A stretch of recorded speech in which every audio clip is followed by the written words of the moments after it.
Assalamualaikum warahmatullahi wabarakatuh.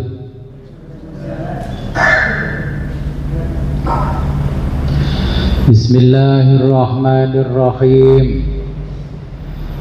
Alhamdulillahilladzi wakafa. Wassalatu wassalamu ala sayyidina Muhammadinil Mustafa wa ala alihi wa sahbihi ahli sidqi wal wafa. Amma ba'du. Allahumma salli ala sayyidina Muhammad wa ala alihi wa sahbihi wa sallam adada khalqihi wa ridha nafsihi wa zinata arshihi wa midada kalimatih. Rabbana atmim lana nurana waghfir lana innaka ala kulli syai'in qadir. Amma ba'du, la khawla wa la quwwata illa billahil alil azim.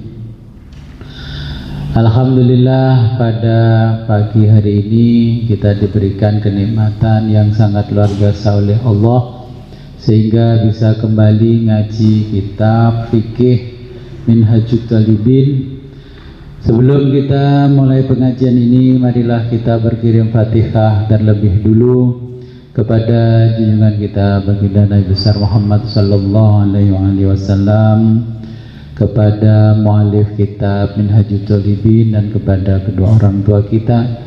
Semoga dengan berwasilah ini kita diberikan kemudahan oleh Allah Subhanahu wa taala dalam mempelajari kitab fikih Minhajut Talibin. Ila hadratin Nabil Mustafa wa sallam Muhammadin sallallahu alaihi wasallam wa ila hadratin habibina wa syafi'i qulubina wa qurrati ayunina wa qudwatina sayyidina wa maulana Muhammadin sallallahu alaihi wasallam wa ala alihi wa ala azwajihi wa ala alihi wa ahli baitihi wa dzurriyyatihi wa jami' ashabil kiram syaikhillah. Al-Fatihah. Iya kan.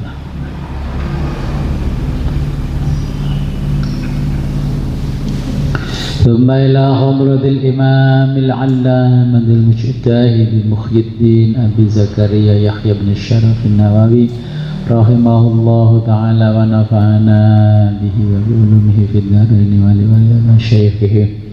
ولله لهم الفاتحة.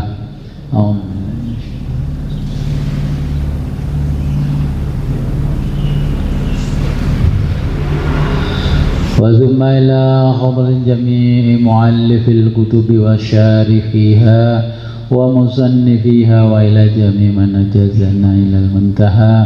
الفاتحة. أعوذ بالله من الشيطان الرجيم.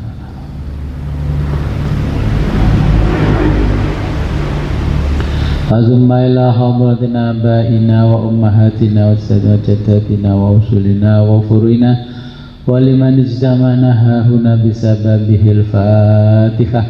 أعوذ بالله من الشيطان الرجيم.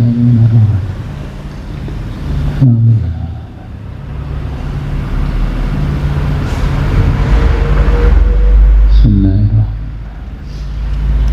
يسر الله القرآن العظيم.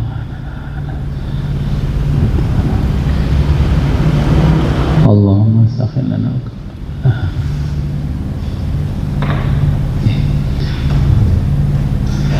halaman 107 ya.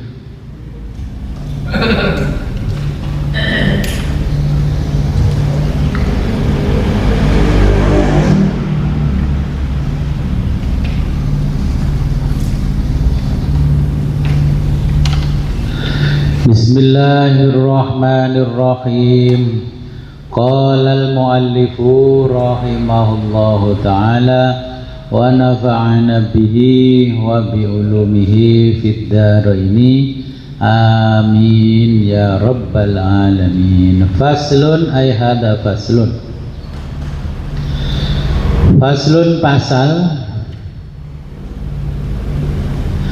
fi zikri menjelaskan tentang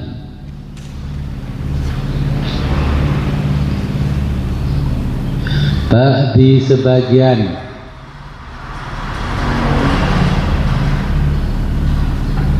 Mabtalatis sholati, yang membatalkan sholat.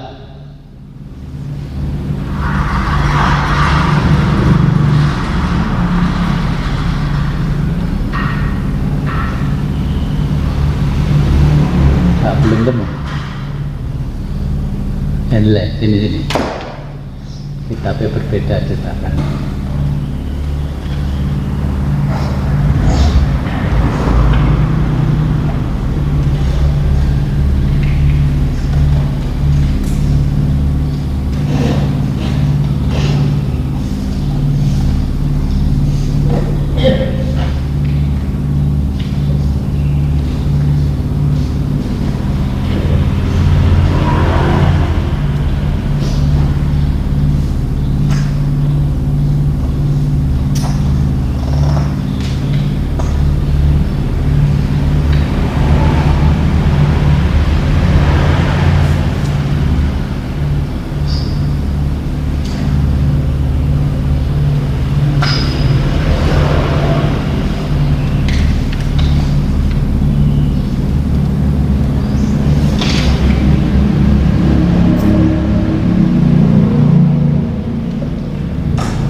Sudah apa sudah baru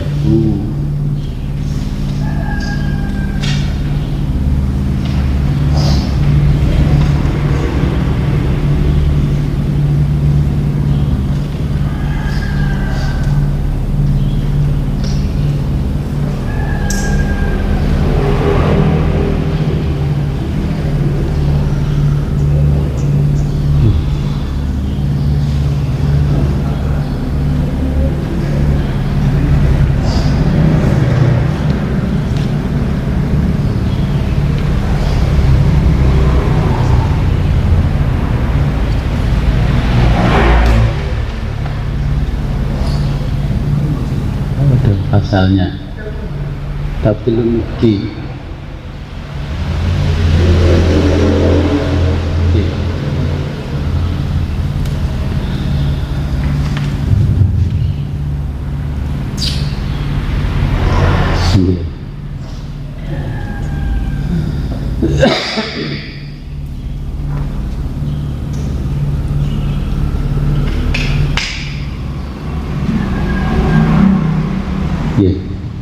Nih cetakannya nggak sama.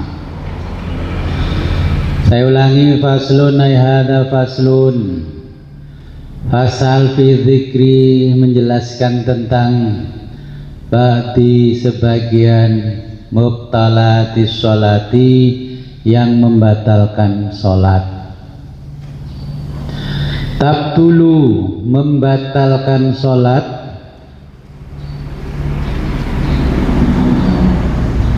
Bin nutqi, dengan mengucapkan.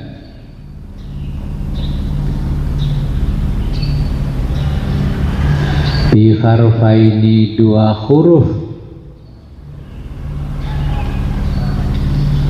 Au harfin, atau satu huruf. Mufhimin, yang dipahami.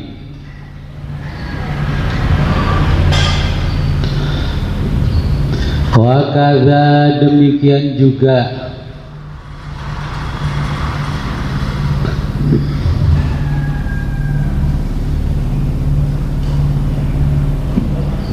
Maddatun bacaan panjang.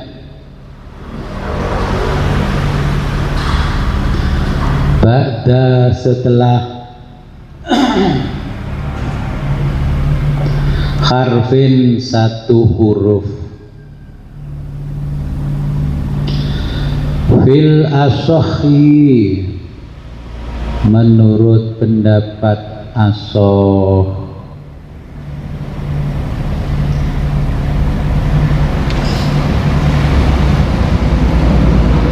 Wal asohu dan menurut pendapat asoh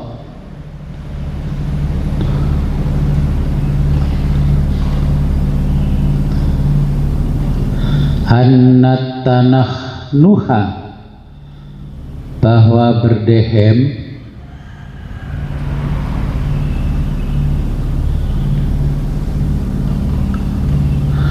wal dhohiha tertawa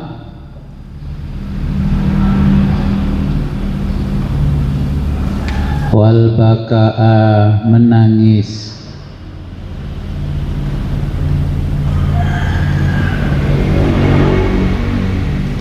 wal anina merintih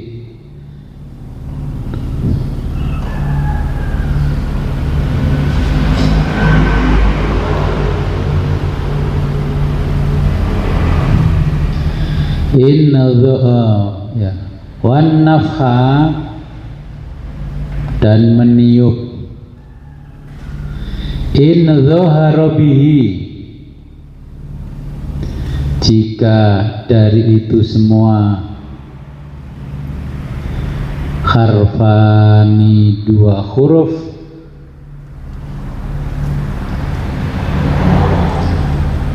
batolat maka batal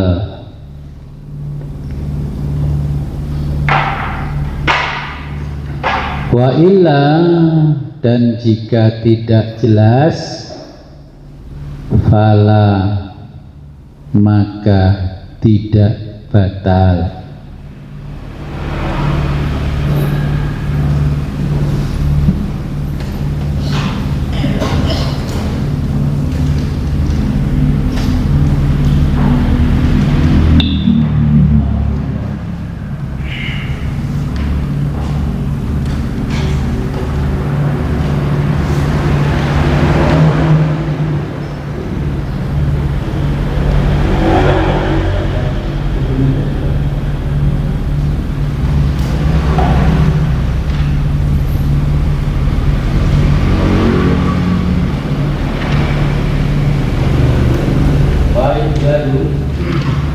Wa yu'dharu dan dimaafkan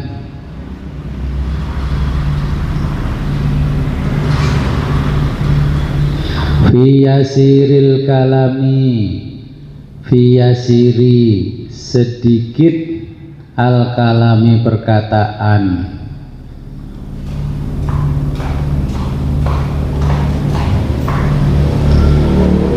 in sabaqa jika terkalahkan lisanuhu lisannya au nasya atau lupa as-sholata sholat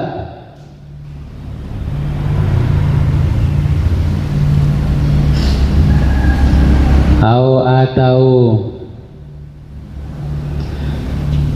jahila tidak tahu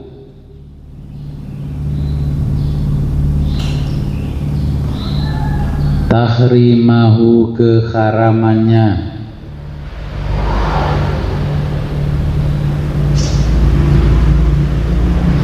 in qaruba jika belum lama ahduhu masuk bil islami Islam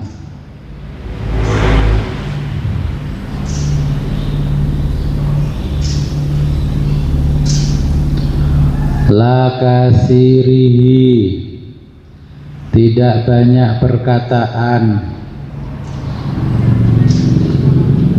Fil asohi, menurut pendapat asoh.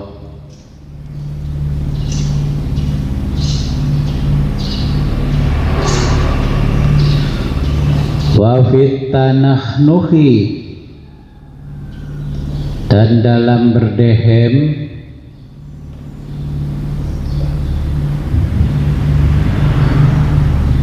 wa nahwihi, seperti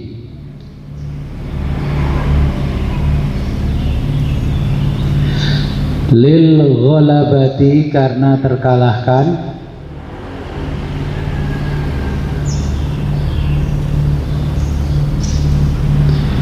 wa ta'adduri, dan dimaafkan, al qiraati, bacaan.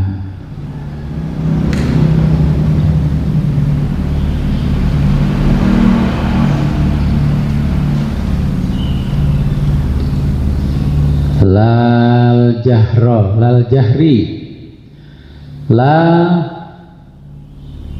tidak dimaafkan, al jahri, dehem keras, fil asohi, menurut pendapat asoh. Oke, saya jelaskan. Ini sebagian yang membatalkan sholat. Dulu sahabat sholat itu sambil ngomong-ngomong di sebelahnya. Akhirnya ditegur oleh Allah kalau sholat tidak boleh sambil ngomong. Nah, tapi sekarang saya berkali-kali ke Masjidil Haram, ada orang sholat tiba-tiba HP-nya itu bunyi, terus terima telepon, sebentar ya, aku masih sholat nih, terus jalan lagi. Saya tidak paham bagaimana di sana bisa seperti itu. Ya. Yang pernah ke sana kan mesti sering menyaksikan orang-orang yang berwajah Arab, itu kayaknya lebih meremehkan ibadah-ibadah daripada orang yang di luar Arab. Padahal jelas-jelas oleh Nabi dilarang karena larangan dari Allah. Nah, termasuk berdehem, tertawa, ya tertawa, wal bukaa, dan menangis, wal anina, merintih, wan nafkhol, dan meniup. Kadang-kadang gini, ya, in dhaharu bihi kharfani. Nah, kemudian batal. Kenapa batal? Kadang-kadang kita kan merasakan ada gatel itu.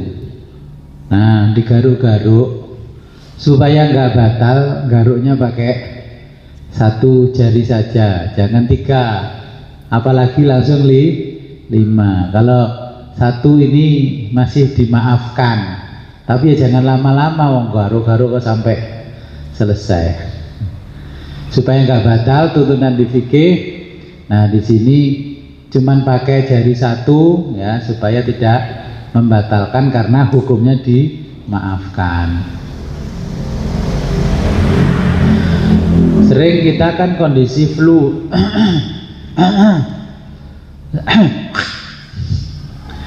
kalau yang model begitu membatalkan.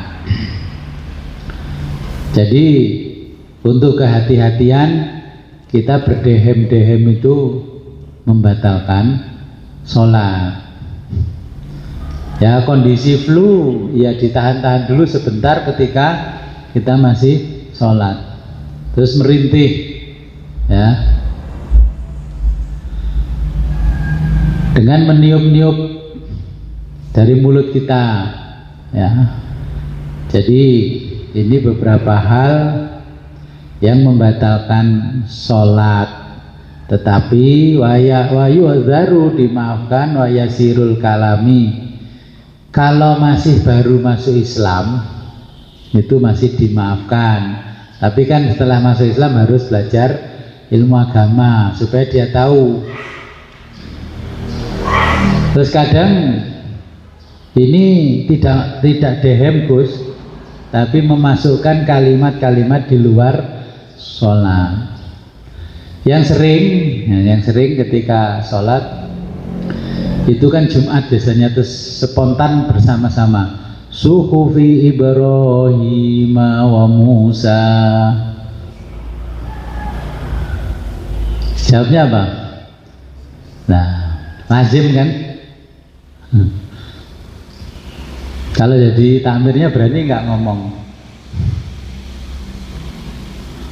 Padahal itu kan bacaan di luar bacaan sholat. Itu sudah harfani, lebih dari 2 huruf. Ya enggak tahu, saya sendiri enggak tahu. Dulu saya nggak pernah menjumpai, selama pesantren nggak pernah menjumpai, pulang-pulang dari pesantren, loh kok akhirnya banyak yang seperti itu. Ya waktu itu masih remaja jadi nggak berani ngomong. Tapi kalau dibiarkan 10 tahun aja berjalan nggak ada yang mengingatkan, kayaknya juga nanti yang lain-lain akhirnya banyak tambahan karena dianggap tidak ada masalah, dianggap benar, dianggap ini. Kan banyak itu tradisi yang dibiarkan, setelah itu diingatkan sama yang mengerti, alim di bidang agama. Loh, kalau memang salah ngapain nggak dulu ulama itu mengingatkan? Mungkin dulu ulamanya belum sempat mengingatkan terus meninggal. Kan banyak itu kasus-kasus itu. Ya. Seperti contoh kalau kita pergi ke Thailand. Ke Thailand itu kalau bulan Ramadan yang puasa hanya pemuka agamanya, umatnya nggak wajib puasa. Saya ke sana itu kaget, ini kok yang puasa cuman ustadz-ustadznya, kiai-kiainya. Setelah saya tanya kenapa kok terjadi begini, ya ini tuntunan dari orang-orang terdahulu, karena yang wajib puasa adalah ulamanya bukan umatnya. Mungkin dulu demi merebut hatinya orang Thailand, wis gak usah poso, sing poso aku. Dilalah belum selesai dakwahnya meninggal, akhirnya ya begitu itu. Ya kan? Kalau lebaran ya lebaran, pokoknya kalau ada puasa-puasa yang puasa itu ulamanya. Terus saya sampaikan, masa nggak ingin belajar ke tempat yang lain? Apakah benar secara mayoritas yang puasa harusnya ulamanya? Nah ternyata mereka sekarang banyak pergi ke Arab, ke Mekah, sekolah. Ada yang pergi ke Indonesia setelah tahu, nah mereka diajak puasa semuanya. Tapi masih sebagian besar juga masih tidak puasa. Kayak model-model di kita aboge gitu kan ya, yang puasa kiainya, umatnya nggak usah puasa karena tanggungan kiainya. Nah itu kadang-kadang memang fenomena alam, si pendakwahnya belum selesai mengajarkan Islam terus meninggal rata-rata. Kayak contohnya kalau di Indonesia ada suku di NTB ya. Nah itu juga hampir mirip-mirip begitu. Tapi ternyata lama-lama banyak yang mesantren ke Jawa itu hilang, tapi masih ada sebagian yang melestarikan tradisi dengan alasan apa? Kearifan lokal. Jadi ini macam-macam. Jadi banyak sekali sebenarnya hal-hal yang seharusnya yang kita lakukan di dalam amalan-amalan ibadahnya agama Islam itu sangat sederhana karena ditumpuk-tumpuk dengan paduan budaya, akhirnya jadi sebagian itu memberatkan, ada yang sebagian meringankan. Contohnya kalau kita di Jawa, orang mau adzan itu sudah diawali dengan bacaan banyak sekali. Adzan kan ya wis adzan ya, terus baca sholawat, baca ini, baca ini, baru adzan. Karena terbiasa dengan dulu nenek moyang masih beragama Hindu. Karena kalau di tempat ibadahnya sambil menunggu pemuka agamanya kan sambil membaca mantra puja saji, akhirnya diganti konten sholawatan, kemudian diganti konten syairnya Abu Nawas dan sebagainya. Jadi kadang-kadang hal-hal yang seharusnya tidak berat menjadikan kita berat. Lah pujian itu juga lama, habis adzan nunggu jamaah, nunggu imamnya juga nggak datang pujian terus. Lah maksud saya, apakah nggak bisa loh yang seperti itu budayanya diganti, kebiasaannya? Siapa yang datang duluan dikirain sudah cukup jamaahnya untuk melakukan sholat jamaah, ya sudah, yang dianggap lebih alim atau yang dituakan jadi imam. Jadi nggak pujian setengah jam itu belum datang. Akhirnya saya tanya, siapa yang imami? Yang imami Pak Kaji ya, kok nggak datang? Ternyata masih di pasar. Nah, itu kan harusnya ada reformasi. Ya, siapa sajalah boleh jadi imam. Ya, pokoknya memenuhi syarat lah. Kalau sulit-sulit pokoknya sudah bisa jadi imam, ya sudahlah jadi imam. Jadi kadang saya dengarkan Teni, tuh ini 45 menit belum selesai pujiannya terus.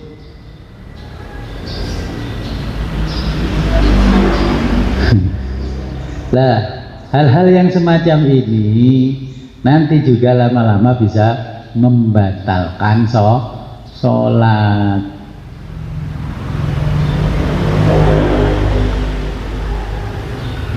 Akhirnya kan orangnya lupa, ini tadi sudah bahkan kelewat ya, kalau yang pujian anak kecil itu. Kadang-kadang kalau anak kecil yang pujian terus nyanyi-nyanyi di speaker. Mau dimarahi anak kecil, nggak dimarahi itu di speaker.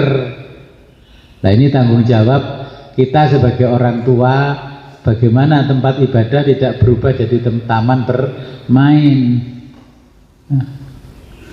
Apalagi anak-anak sudah bisa nyalakan speaker sendiri.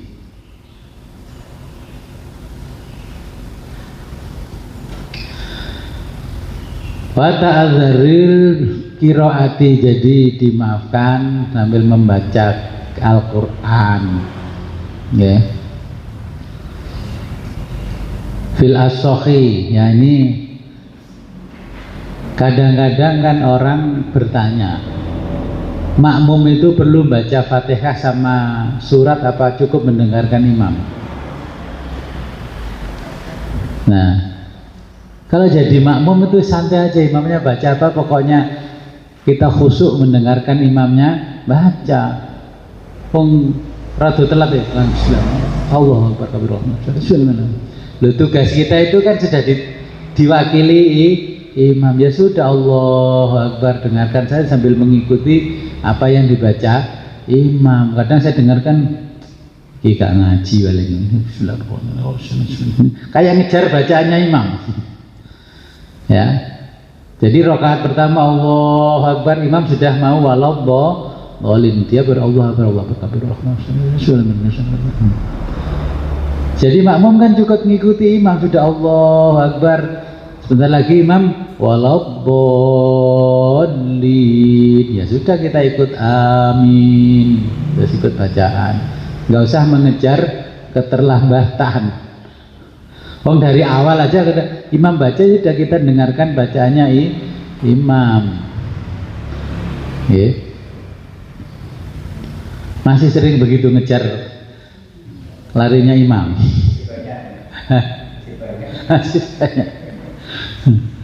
Ya besok bisa ngaji kan, gak usah ngejar, ngapain? Wong itu sudah tanggungannya imam, ngapain? Udah masuk dalam angkot kok masih lari. Jadi saya lari angkot naik, sudah nyampe di angkot ya sudah nggak usah lari-lari, tinggal duduk dengerin aja, manut aja sama supir angkotnya. Ya, jadi itulah pentingnya kita ngaji.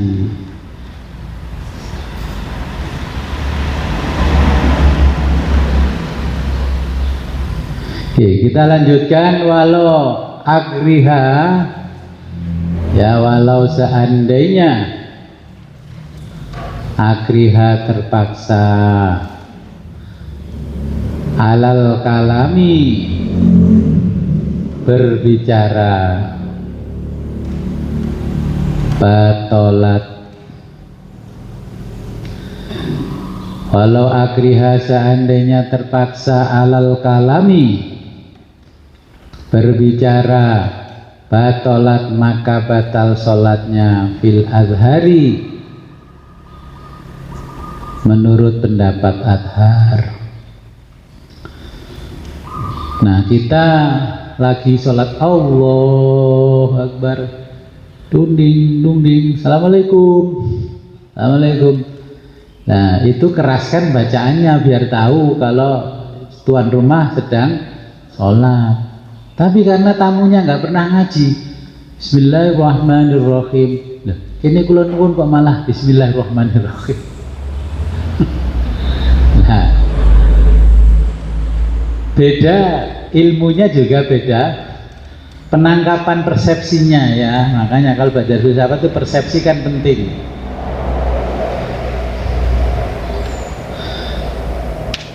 Kita mengeraskan bacaan, mungkin waktu duhur ada tamu, Allahu Akbar. Tapi kalau tamunya tahu, ya pernah ngaji begini, oh tuan rumah masih sholat. Kadang kita sudah begitu karena yang mertamu itu tidak paham, dibal-bal tangtung, assalamualaikum, assalamualaikum. Akhirnya tuan rumah sholatnya dipercepat. Ya. Jadi itu kan nanti terpaksa, ngomong terpaksa.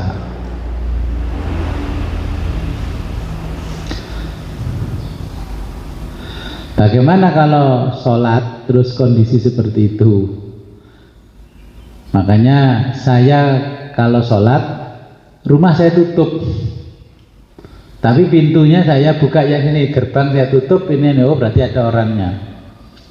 Biar ngebel-ngebel nggak apa-apa, nanti kita selesaikan sholatnya dulu.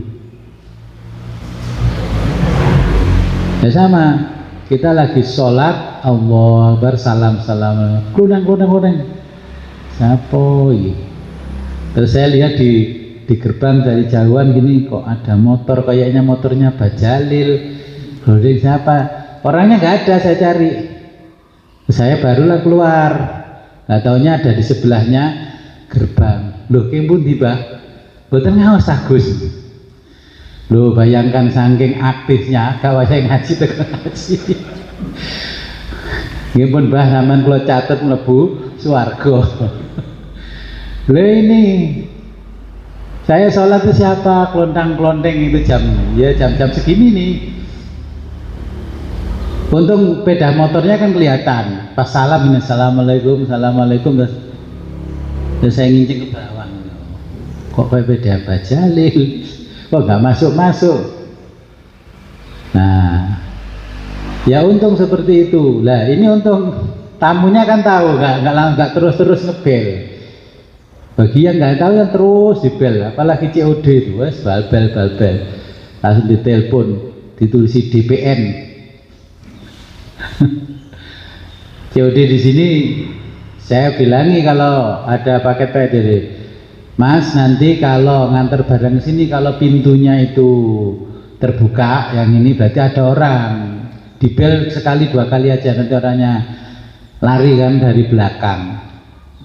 pintu gerbang sama tembok belakang itu 50 meter, butuh waktu untuk ke depan. Akhirnya paham. Kita kasih penjelasan biar tamu juga paham. Nganter barang juga saya suruh WA pagi, kira-kira jam sekian nyampe.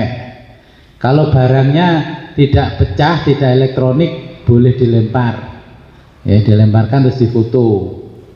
Kalau barang yang pecah jangan.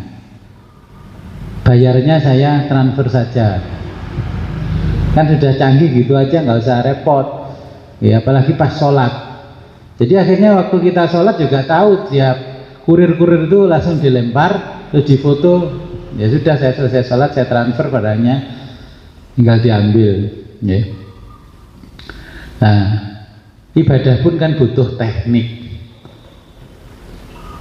Jadi biar nggak kaku-kaku.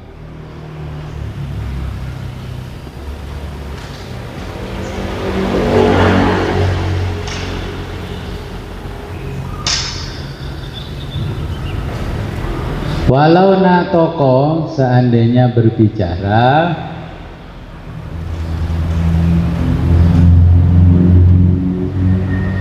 binazmil Qur'ani, dengan bacaan Al-Quran,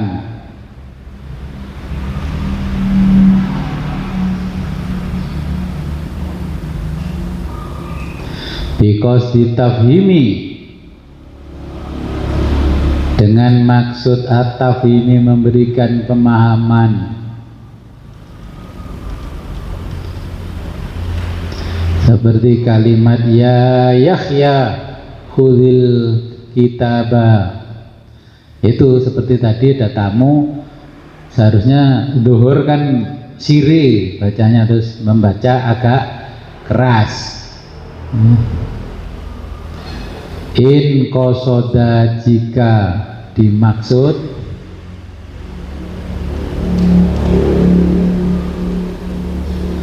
in qasoda, jika dimaksud atau diniatkan,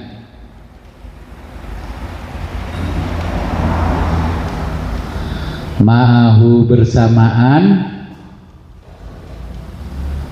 qiraatan, bacaan Al-Quran,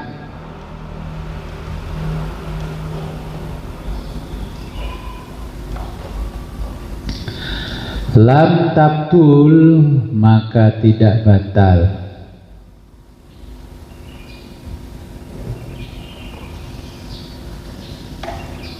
Wa illa, jika tidak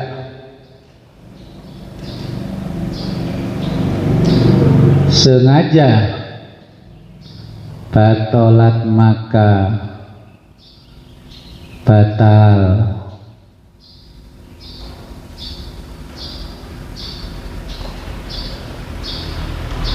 Wala tabtulu, dan sholatnya tidak batal, bizikri, dengan berzikir, wad du'ai, dan berdoa.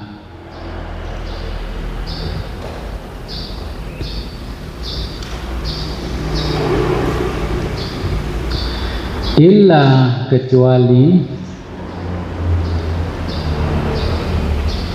ayu khotiba, ditujukan kepada lawan bicara, ka kaulihi, seperti ucapan doa, li'atisin, untuk orang yang bersin, rahimakallah, semoga Allah merahmatimu. Kita sholat, ada orang bersin, alhamdulillah, yarhamukallah, ya batal, biarin orang bersin. Nah, kalimat-kalimat ini ya kadang-kadang kita itu tidak sadar. Karena apa?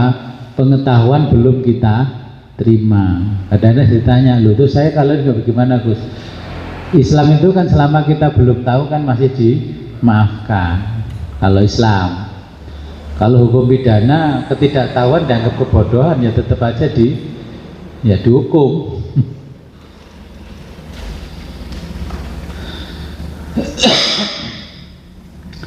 Jadi ini sebagian hal-hal yang membatalkan sholat.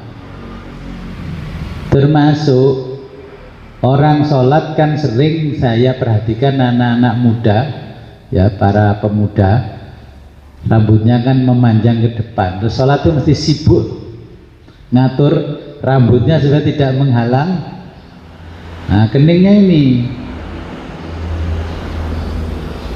Kira-kira gerakan seperti itu bagaimana? Ya sholat kan, terus ini rambutnya diginikan, bingung pokoknya tangannya segini dulu terus nahan ini supaya tidak.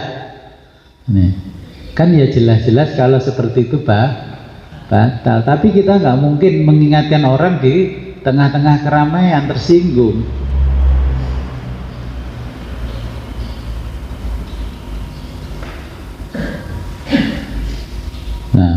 Saya mengalami anak saya sendiri tuh yang tadi itu rambutnya panjang, saya biarin aja. Terus saya tanya, kamu dulu ngaji fikih nggak di pondok? Perasaanku kitab-kitab itu sudah khatam, sudah diwisuda, ya karena kalah dengan ngetren, pengennya minum. Dia kan ya ada yang namanya kopiah, makanya dinamika kopiah itu, nah kopiahan ditarik ke belakang biar kita nggak bingung. Nah ini kan kopiah, songkok. Nah ini mahkota supaya ini tidak membatalkan sholat. Walaupun sifatnya ini ibadah mahdoh, kalau di sini ghairu mahdoh termasuk budaya kopiah. Makanya ulama terdahulu memikirkan umatnya supaya tidak batal pakai kopiah. Namanya saja dinamain kopiah berasal dari khufyatan, artinya orang yang menyembunyikan. Nah, kepandaiannya tidak ditampakkan, orang yang rendah hati makanya pakai kopiah. Sekarang terbalik, khufyatan itu menyembunyikan apanya? Korupsinya. Jadi kopiah itu punya makna dari bahasa Arab, filosofisnya khufyatan, menyembunyikan. Jadi orang yang pakai kopiah dulu artinya bersahaja. Makanya orang Jawa itu bajunya surjan, tutup kepalanya kopiah, songkok. Coba itu dinas pendidikan mewajibkan pakai baju surjan, memang filosofinya apa? Tahu baju surjan? Itu dipakainya nanti pas Agustusan karnaval, baju surjan. Beli di Aziziyah 100.000, 70.000 baju surjan. Baju surjan itu kan ada makna filosofis yang sangat mendalam. Dulu orang nggak berani pakai kopiah, pakai baju surjan. Nah sekarang anak-anak sudah diajarin pakai baju surjan, tapi kayaknya kepala dinasnya juga nggak menjelaskan makna filosofis baju surjan. Apa kira-kira? Kamu kan orang Jawa yang dekat surjan. Bu kepala sekolah ya apa? Loh. Saya itu dulu tanya sama kakek buyut saya juga karena orang Jogja. Mbah, kenapa kalau bajunya orang Jogja itu mesti garis-garis lurus? Terus dinamakan surjan. Surjan itu artinya torikoh, garis lurus. Makanya ini garis-garis lurus, hidup itu yang lurus, jangan aneh-aneh. Semuanya sudah ada garisnya sendiri, makanya garisnya lurus, ada dua warna. Yang satu makna kebaikan, yang satu di sebelahnya itu setiap ada kebaikan pasti ada keburukannya. Tapi tetap disuruh sirotol mustaqim. Nah itu terus makna filosofisnya bajunya digaris lurus. Maka yang pakai baju surjan itu priayi. Kalau belum siap jadi orang yang sirotol mustaqim, nggak berani pakai baju sorja. Dulu yang berani pakai kopiah ginian yang pinter ngaji. Sekarang Jumatan, nggak Jumatan di perapatan ngopi, kopiahan ngaji, sarungan. Ya kan? Karena makna-makna itu tergeser. Makanya kopiah, ya songkok, terus baju, ini termasuk budaya yang mengingatkan kita apa yang kita pakai, apa maknanya. Ya makanya bajunya surjan. Surjan itu artinya garisnya lurus, maknanya adalah dalam kehidupan itu kita harus lurus, sirotol mustaqim. Nah, sirotol mustaqim, sirotol ladzina an'amta 'alaihim ghairil maghdubi 'alaihim waladdallin. Amin. Akhirnya diungkapkan dalam bentuk filosofis bajunya sorjan.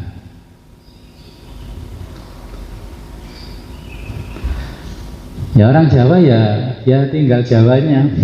Kalau Mbak Imron nggak tahu nggak apa-apa, bukan orang Jawa, orang Bawean. Sing Jawa ini nggak ngerti ya kebangetan ya. Ya. Makanya terus itu dikasih logo kalau orang Jawa sholat. Ya ada namanya pasolatan. Dulu tempatnya dinamakan apa? Langgar. Ayo lek sholat wis madhep marang Gusti gak oleh ngelanggar. Nah, makanya langgar.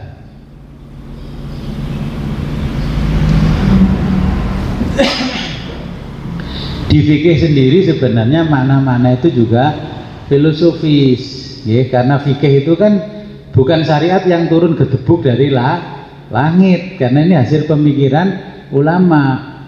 Ya, supaya kita memahami ibadah itu tidak salah kaprah. Nah seperti tadi menjawab alaihis salam. Nanti terus imamnya itu qori, juara internasional enak. Terus makmumnya Allah, kan dia tetap batal, bukan makomnya, bukan tempatnya, itu loh. Ya mungkin dulu saya lanjutkan, ada pertanyaan. Ya silakan Pak. Betul ya. Terkait dengan hal yang mengenai sholat, tadi banyak sudah dijelaskan dalam jadi tadi diantaranya adalah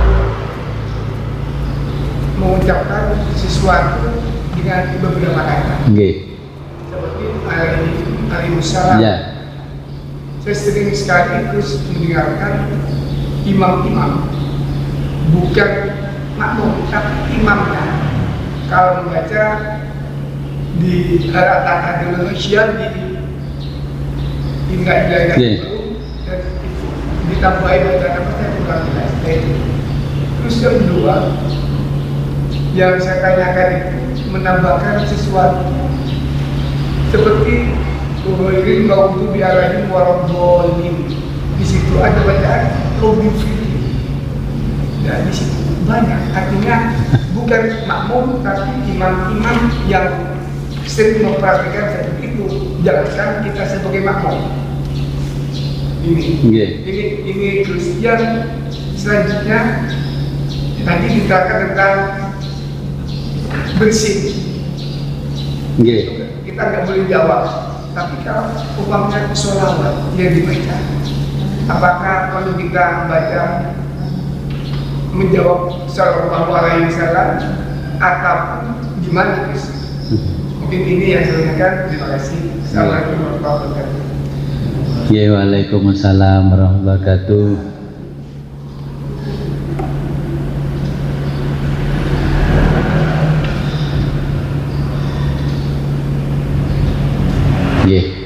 Memang saya sendiri banyak mendapatkan hal-hal yang seperti itu. Padahal Nabi sudah menjelaskan tidak layak di tengah-tengah sholat itu ada kalam-kalam manusia. Sama terus menjawab seperti alaihi salam, terus menjawab sholawat. Terus kemudian setelah waladhdallin amin rabbi firli wali ya kan sering gitu. Saya kadang begini, belum saya jawab dulu. Saya itu kadang batin. Kenapa ya sekarang kok terjadi fenomena-fenomena hal-hal yang sebenarnya nggak perlu kita tambah-tambahkan malah menjadi beban. Lah apalagi kalau yang baca itu imamnya, kalau sudah jadi imam dianggap benar.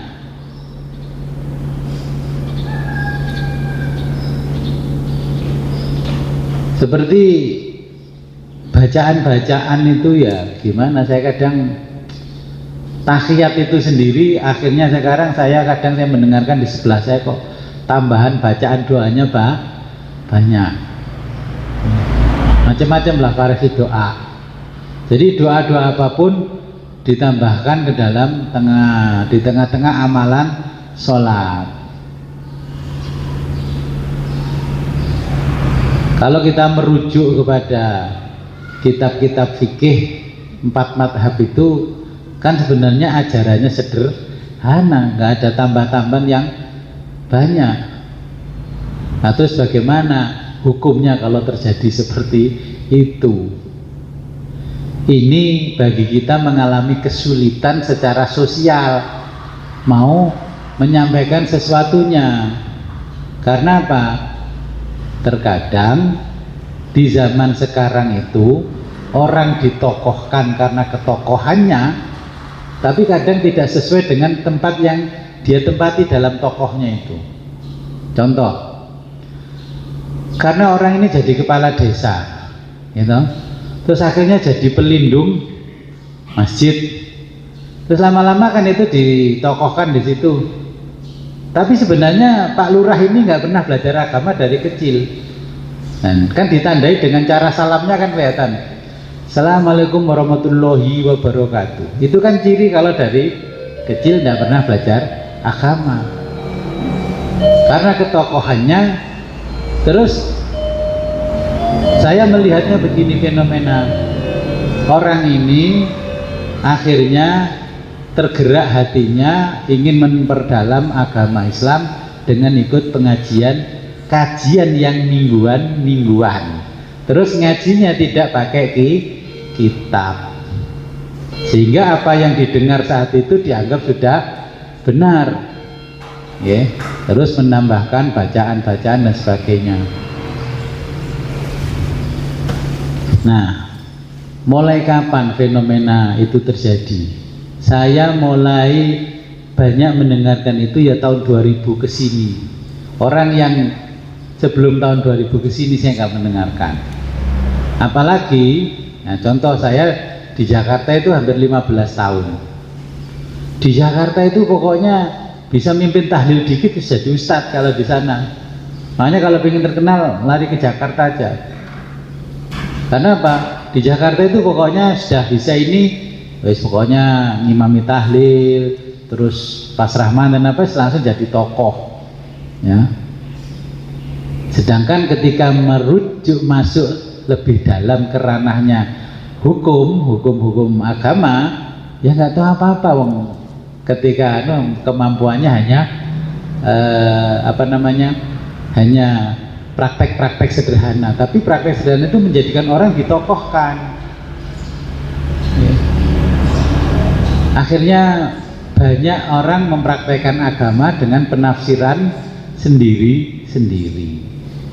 Ya, contoh, belum sampai ke bacaan, dari gerakan.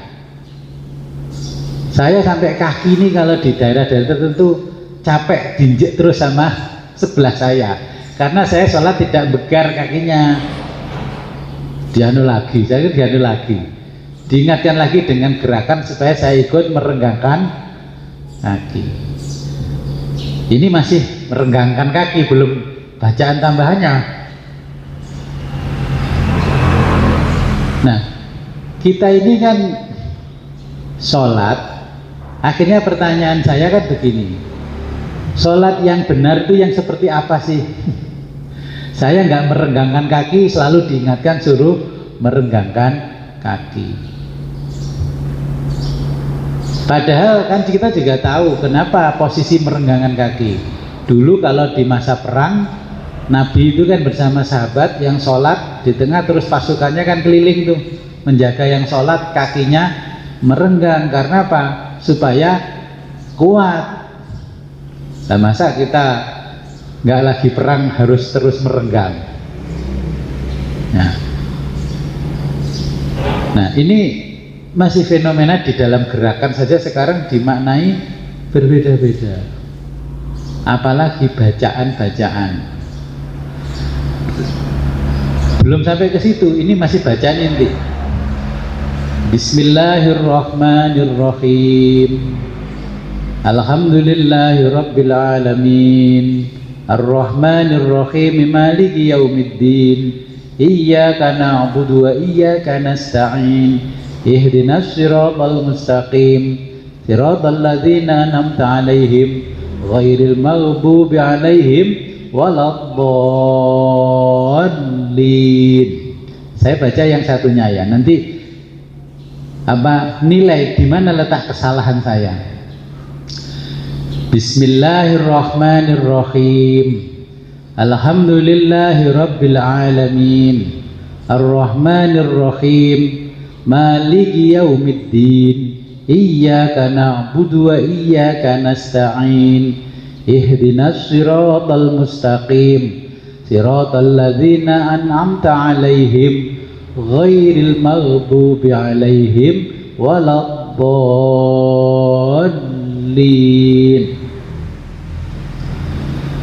Nah, saya kadang kan mendengarkan imam membaca Fatihah. Kalau yang diikuti bacaannya hafaz, ya lah hafaz semuanya. Kalau yang diikuti bacaannya kumpul semuanya kok. Kalau yang diikuti bacanya Ibnu Katsir, ya Ibnu Katsir semuanya. Contohnya begini. Bismillahirrahmanirrahim. Ya. Alhamdulillahirabbil alamin arrahmanirrahim maliki yaumiddin. Kan baru berhenti. Iyyaka na'budu wa iyyaka nasta'in. Ihdinas siratal mustaqim. Siratal ladzina an'amta 'alaihim ghairil maghdubi 'alaihim waladdallin. Bagi orang yang tidak ngerti bacaan qiraah sab'ah, dianggap yang bacaan depan belakang gitu itu wajar. Padahal kalau kita mau ikuti bacanya Hafaz, bacaannya Imam Ibnu Katsir dan sebagainya, ya harus bacaan dari depan ke belakangnya sampai khatam itu satu bacaan, tidak bervariasi, ya. Apalagi terus baca qul huwallahu ahadun illahus shamad lam yalid wa lam yulad wa lam yakul lahu kufuwan ahad.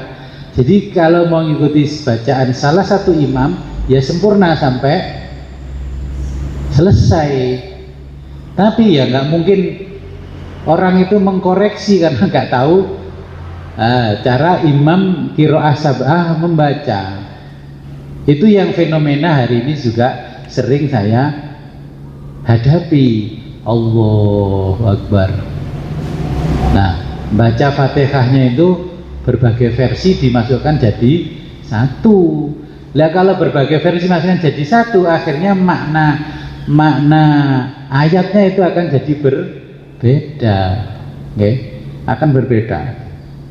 Apalagi terus menambah-nambahkan kalimat-kalimat yang bukan termasuk bacaan di dalam sholat. Contohnya seperti yarhamukallah, yahdikumullah dan sebagainya. Bahkan membaca sholawat, okay? Itu termasuk kan batal. Tapi gimana Gus, itu ketua MUI kecamatan. Nah coba kalau sudah fenomena seperti itu sudah mursyid thariqah Gus.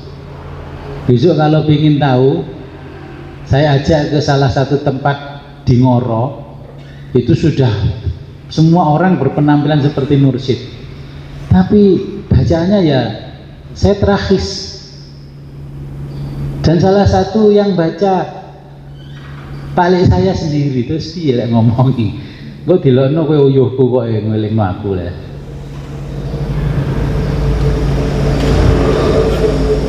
Bacanya itu begini, Rabbik firli dunubi wali wali daya warkam humakama robbayani sholih.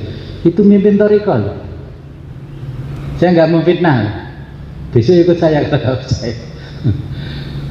Saya sampai penasaran, saya tunggui sholat 5 waktu. Dan ada fenomena nggak boleh jadi imam kalau belum bertoriko. Ini ngaji Fatkur Robani gak dianggap karena gak ikut toriko. Padahal gini ngulangi ngaji ini wong ahli toriko. Bayangkan. Jadi baca dalam sholat ya begitu, Rabbik firli dunubi, bukan dunubi. Itu mayoritas imamnya seperti itu. Saya mau mengingatkan ini fenomena sosial pasti konflik, nggak diingatkan dosa. Ya apa yang ngalih ae timbangnya. Saya mau ikut sholat bersama. Boleh dikongkon ngimami, wirid saya nggak sama mereka karena tambahan wiridnya banyak sekali dan bacaan-bacaan itu ditambah-tambah. Iki wong toriko saya kok nambah-nambahan sendiri ya. Padahal ini Qadiriyah wa Naksabandiyah. Akhirnya ya saya begini. Ya inilah fenomena alam, mau mengingatkan serba sulit dari faktor sosial. Tapi bertahun-tahun juga mereka nggak belajar. Saya tahu seberapa kira-kira kemampuan ilmu agamanya. Mungkin bisa-bisa masih belum ada 5%. Tapi karena aktif di dalam satu kelompok thariqah dan mereka itu di situ banyak yang ikut, jadi untuk menjadi imam pun disyaratkan harus sudah ikut thariqah A, thariqah B, ini baru boleh jadi imam. Saya mengingatkan bacaan tarwih langsung dibantah. Ya sudah.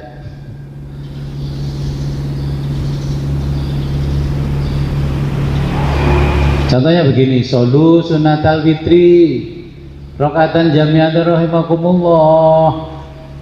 Saya itu mengingatkan, saya suruh nambah minal witri. Solu sunatan minal witri. Ini bagian dari witir, karena witirnya kan berapa? 2 tambah 1, makanya bilangnya harus ditambahi kata mina. Solu sunatan minal witri, ini karena bagian dari witir ya.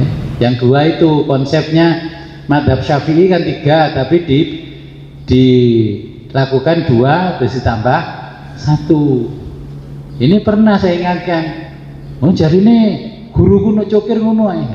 Terus dia ngomong jari ini guruku dengan adanya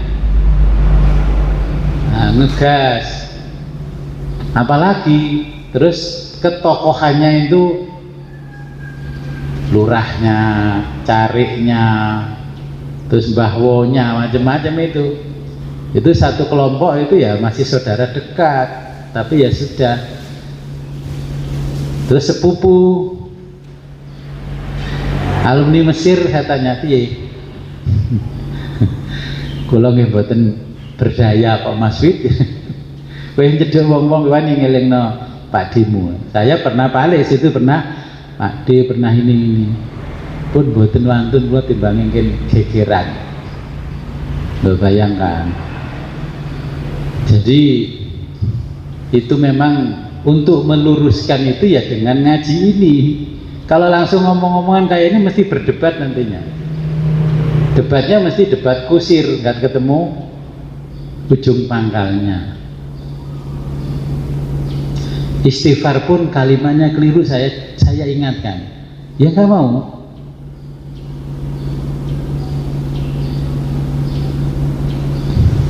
Jadi bagaimana ya?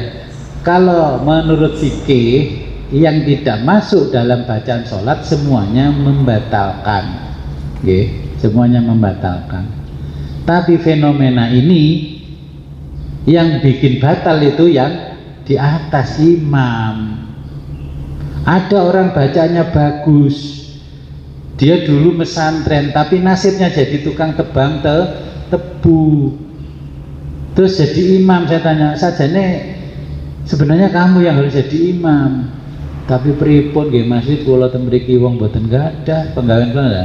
Ngene iki wis santri melarat. Padahal bacaannya dan dia hafal Quran. Tapi profesinya tebang tebu. Bayangkan. Sekarang imam itu dilihat dari struktur sosial juga ternyata. Padahal dulu walaupun jenderal kalau nggak bisa bacaan Quran memenuhi syarat sahnya sholat, ya sudah jadi makmum, diimami sama kopralnya. Sekarang di masyarakat enggak, ada pondokan uripe nggak patek penak, terus profesinya tebang tebu, nggak jadi imam. Kan di tengah-tengah jenengan ada yang mau enak, misalnya Pak Bai tebang tebu, jadi imam kok Bai. Sekolah isin masjid, kalau tebang tebu. Jadi bangi kae juragan wacane rusak ya. Gitu. Loh. Di sini waktu kerja di sini saya bilang gitu, "Go, kowe dadi imam nang alirsat kono lho. Suaramu penak ngono timbang liya-liyane kowe." Mboten Mas Wid, wong kula niki penggane tukang tebu lak guyu wong-wong. Itu bukan fitnah, jenengan juga menyaksikan. Saya contohkan yang sama-sama kita kenal. Ya. Jadi pada intinya secara hukum mana bacaan-bacaan yang di luar ketentuan sholat membatalkan, walaupun itu bacaan sama-sama Al-Quran. Ya, jadi begini, makanya di madhab Syafi'i itu lebih utama membaca surat pendek tapi khatam dari ayat pertama sampai terakhir daripada membaca surat Al-Baqarah ayat 100 sampai 105. Itu dianggapnya lebih nggak utama karena apa? Tidak tuntas. Makanya yang madhabnya Syafi'i rata-rata cukup membaca yang namanya surat yang ada di juz amma karena lebih utama, karena bisa menuntaskan satu surat. Nah, sekarang kan enggak, wallahu la ilaha illallah panjang ya, tapi mau kelutik berhenti. Pesannya tidak tuntas. Makanya di zaman Nabi dulu kan ada sahabat yang pekerjaannya cuman kalau sholat bacanya apa? Pertama surat Ikhlas, kedua surat apa? Al-Kausar, terus yang satunya apa? Al-Kafirun. Padahal orang ini alim, terus dilaporkan pada Nabi Rasul, ini loh bacaannya cuma itu aja. Akhirnya dipanggil Nabi, apa betul kamu? Ya. Kenapa kamu kok cuma membaca itu, apa gak bisa baca yang lain? Ya Rasul, karena saya sudah pernah mendengar dari engkau bahwa keutamaan membaca surat Ikhlas itu begini-begini, maka yang saya cintai adalah surat Ikhlas. Karena membaca satu surat Ikhlas sama dengan sepertiga Al-Quran, maka saya baca surat Ikhlas.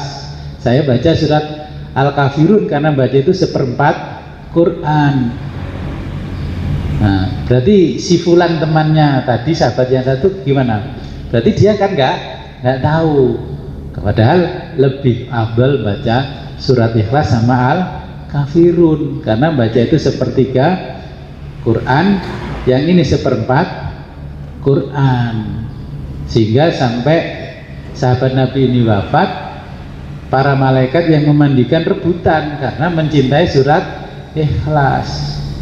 Terus anak sekarang yang nggak pernah ngaji, Abah Jalil isone maca kulhu tok salat, nggak pernah ganti-ganti. Padahal Abah Jalil pilihannya kulhu itu kan karena tahu fadilahnya, tahu hadisnya, tahu ininya, daripada baca panjang-panjang tidak dapat fadilah. Malah orang-orang yang sederhana, yang bobot pahalanya besar, malah nggak diterima. Koyok-koyok kan kesannya nggak alim. Yang bisa baca tengah-tengah surat 10 ayat, tengah-tengah malah dianggap alim, padahal itu fadilahnya kecil. Jadi jawabannya, segala sesuatu yang di luar bacaan sholat itu hukumnya membatalkan sholat. Masih banyak fenomena. Silakan.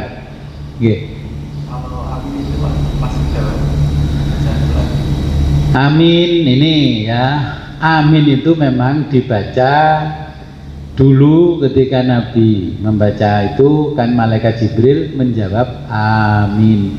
Lah sekarang yang menjadikan batal apanya sih?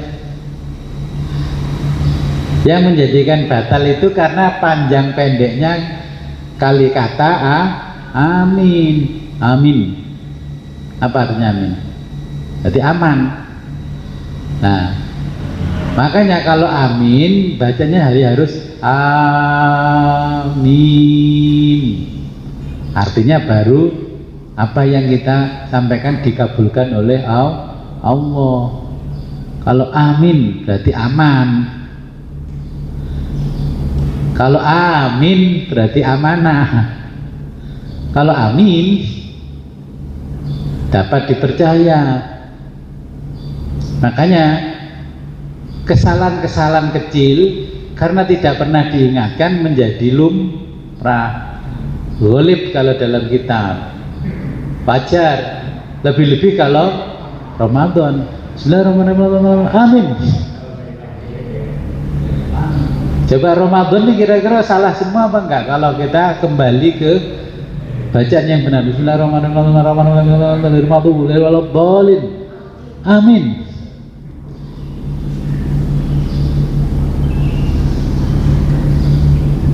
Padahal amin itu oke Muhammad, dikabulkan doamu. Terus amin. Berarti kan terus sebenarnya aman, aman. Tapi akhirnya membudaya, apalagi sholat 23 rakaat cuman nggak ada 10 menit itu gimana kayak di Blitar ya. Itu viral kan. Mosok 23 rakaat enggak sampai 10 menit. Saya mencoba itu penjelasan menggeh-menggeh ternyata. Oke. Amin. Karena bagian itu juga diajarkan oleh Nabi, ya. Letak kesalahannya panjang pendeknya. Maka perhatikan supaya sholatnya nggak batal ya. Jawabnya amin. 3 ketukan naik terus turun 3 ketukan. Oke, silakan. Kalau dia jawab amin jadi jawab makmum gimana? Makmum nggak jawab amin, itu nggak apa-apa, nggak apa-apa.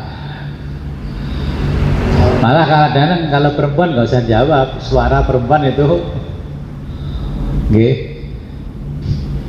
Ketika sholat seperti suara perempuan tidak perlu menjawab, ya. Yang jawab cukup laki-laki.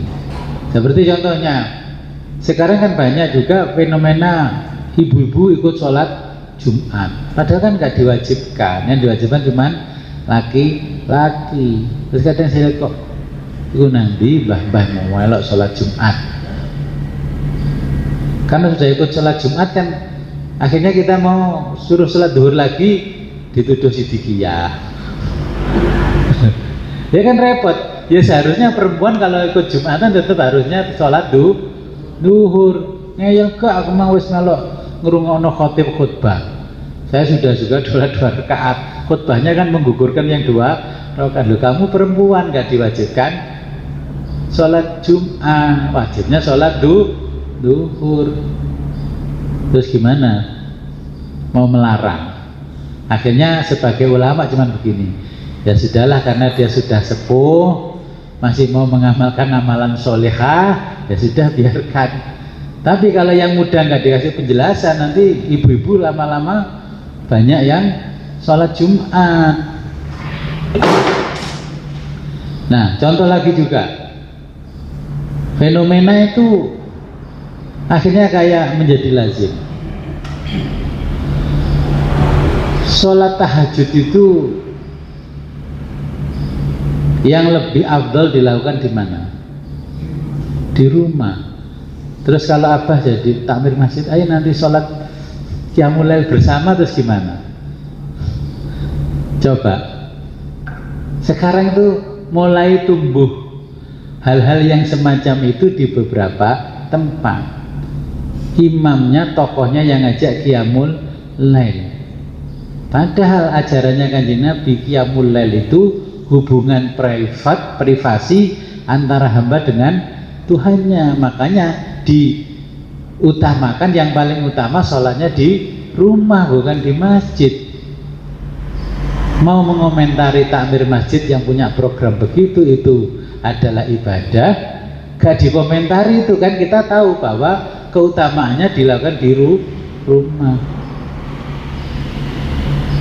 Perempuan keutamaan sholatnya di mana? Kan juga di rumah. Kalau nggak bersama suami ke masjid, kan lebih baik di rumah. Nah, terus kalau begitu gimana? Mboten wonten Gus, ngelingno niku sing gadah acara Bahimpron.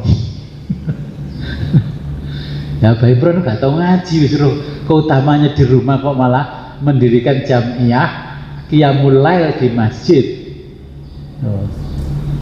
Terus hubungan kita baik, terus gimana ngomongnya? Nah, itu fenomena yang nantinya akan menggeser perubahan fikih.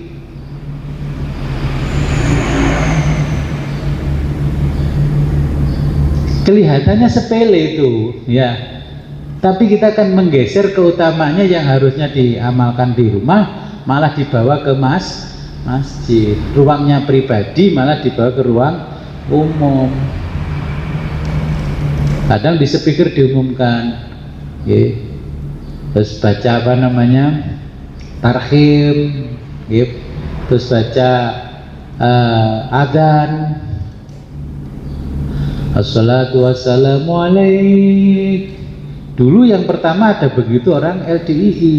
Loh, iki LDI wis tarhim berarti jam 2 setengah 3, kan gitu. Nah, itu kalau di pondoknya LDI nggak apa-apa, itu tujuannya kan untuk santri-santrinya. Tapi speakernya kan menggema kemana-mana.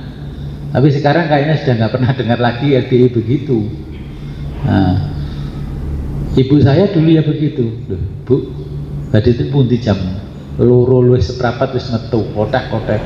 Aku ate qiyamul lail berjamaah. Terus saya mau ngomong apa? Saya akhirnya sudut pandang saya psikologis. Mungkin ibu lebih bahagia bersama teman-temannya di masjid, di musola. Ya sudah, kalau itu amalan soleh masa saya komentari. Tuh kelihatannya sampean mendirikan amalan soleh, tapi kalau keliru anunya kan juga keliru. Wong itu keutamanya di rumah. Harusnya saya itu ngajak qiyamul lail ibu saya di rumah, bukan ibu saya ngeluyur keluar. Saya ajak ke rumah, jadi enak ambil awakmu sawi. Jadi ini fenomena banyak terjadi di tengah-tengah masyarakat. Silakan.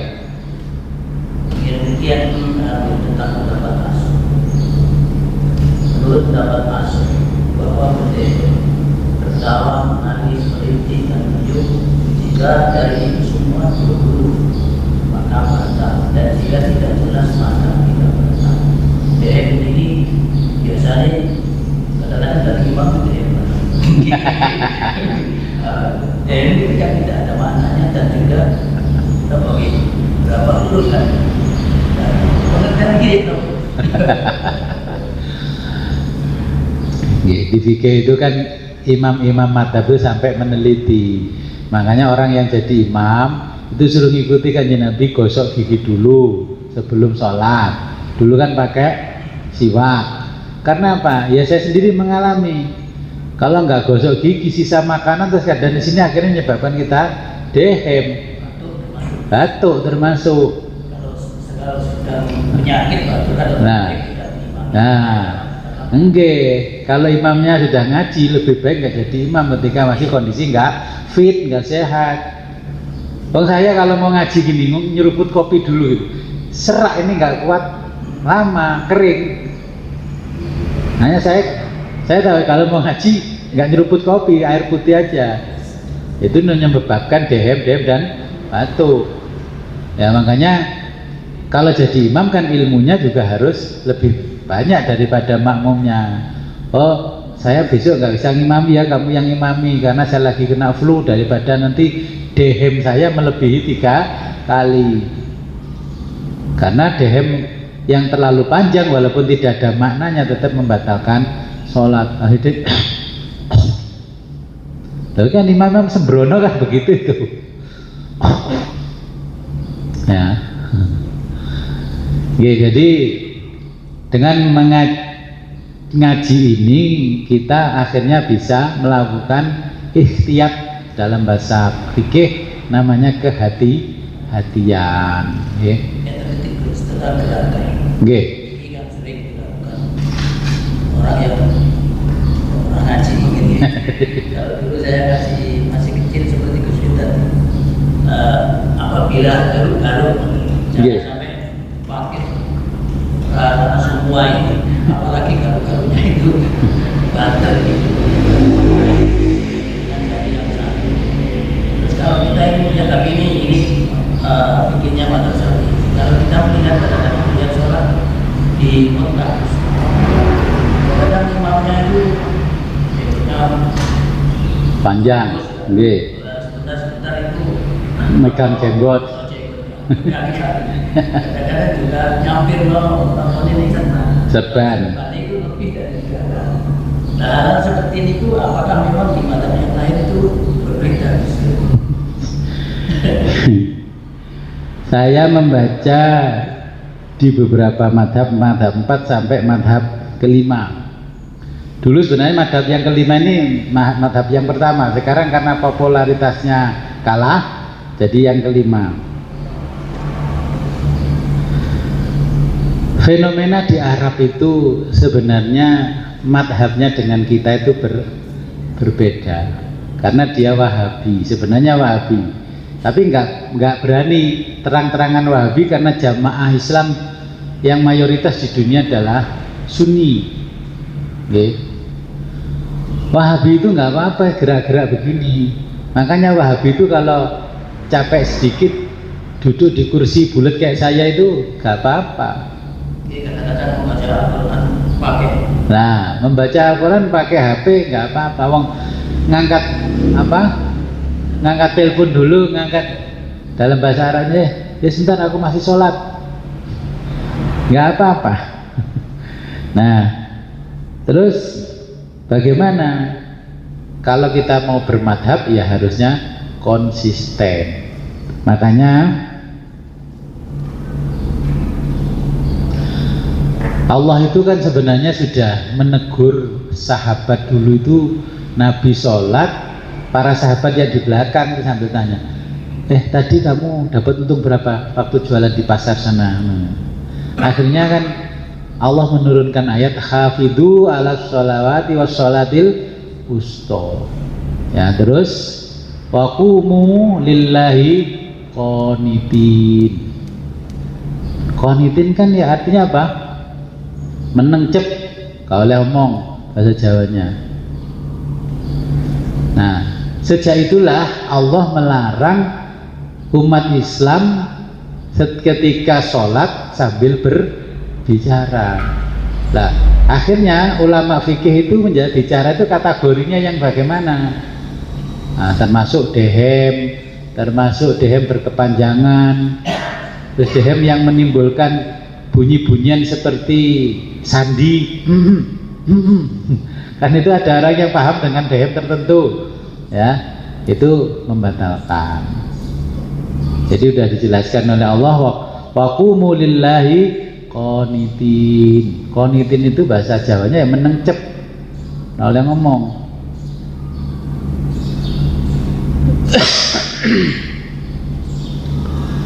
Ya, kita lanjutkan ya.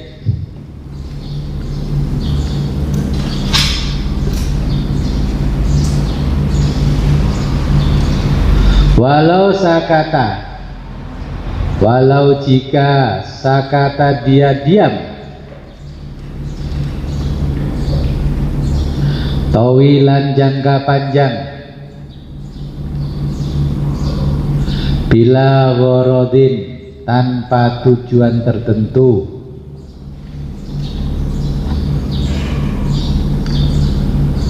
Lam yabtul tidak batal fil as-sahih menurut pendapat as-sahih.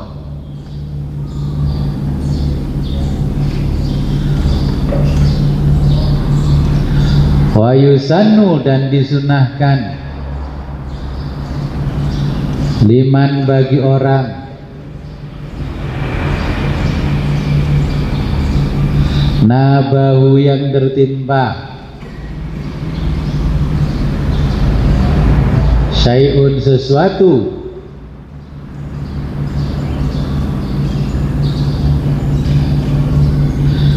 katambihi seperti memperingatkan imamihi imamnya. Nah, seperti memperingatkan imam, subhanallah, subhanallah, subhanallah. Kok sampai 3 kali imamnya masih lanjut, ya sudah kita ikuti imam. Kadang kan rokaatnya sudah harusnya tahiyat, ternyata masih berdiri lagi, kita niatkan subhanallah, subhanallah sampai 3 kali ya. Kalau dia kayaknya nggak respon, ya kita ikuti imam, berarti akhirnya rokaatnya jadi 5. Nah, kalau diteruskan subhanallah batal semua sholatnya. Ya sudah, kalau mengikuti imamnya. Wa idnihi lidakholi, wa idnihi dan dimintakan izin lidakhilihi bagi orang yang mau masuk.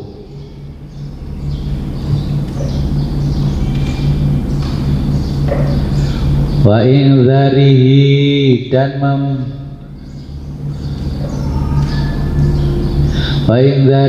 memperingatkan akma orang buta,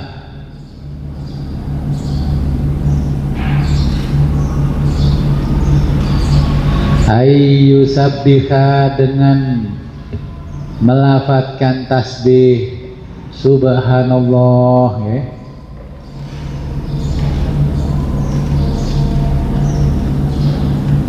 Wa tusaffiha dan bertepuk tangan almar'atu bagi perempuan. Di perempuan mengingatnya dengan tepuk tangan.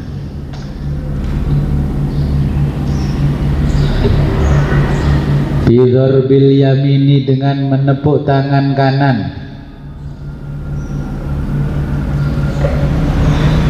Ala zuhril yasari, ala dhuhri ke punggung, al yasari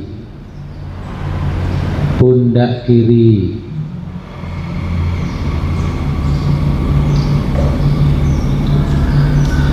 Walau fa'ala jika melakukan sesuatu fi sholatihi dalam sholatnya, ghairaha selain gerakan sholat,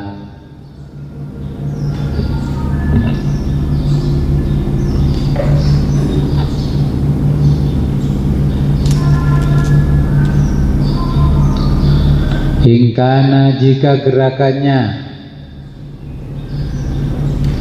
min jinsiha dengan gerakan sejenis atau dengan gerakan sholat sejenis,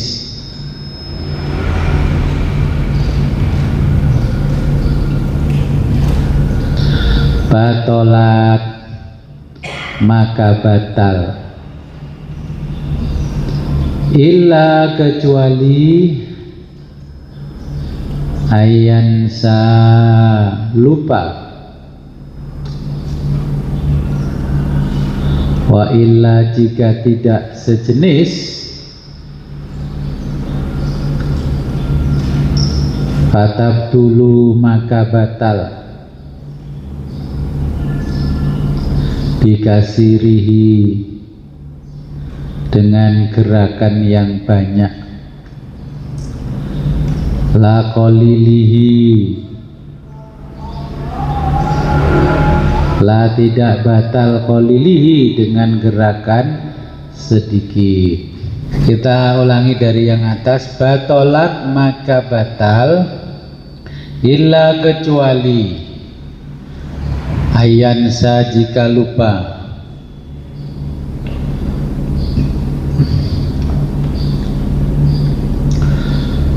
wa illa jika tidak sejenis gerakan sholat, fatabtulu maka batal, bikasirihi dengan gerakan yang banyak, la tidak batal qalilihi dengan gerakan sedikit.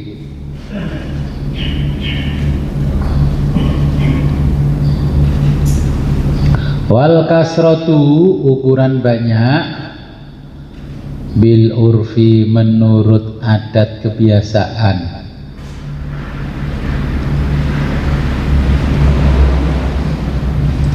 Wal khotwatani dengan 2 langkah, au dzurbatani atau 2 pukulan. Qalilun termasuk sedikit,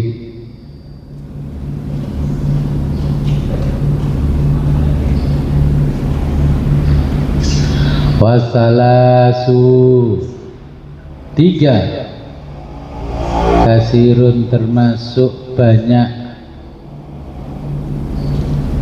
intawalat jika berturut-turut, watabtulu sholat batal,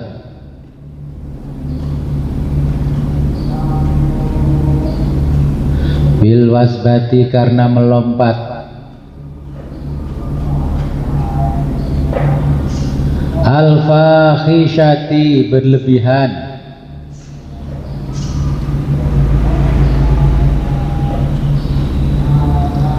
lal harokati la tidak batal, al harokati karena gerakan, al khafifati yang ringan, al mutawaliyati yang berturut-turut,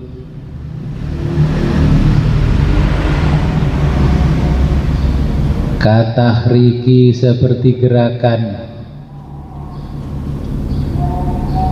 asobihi jari-jari,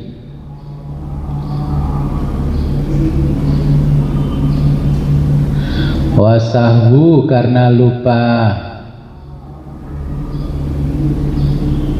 al-fi'li gerakan,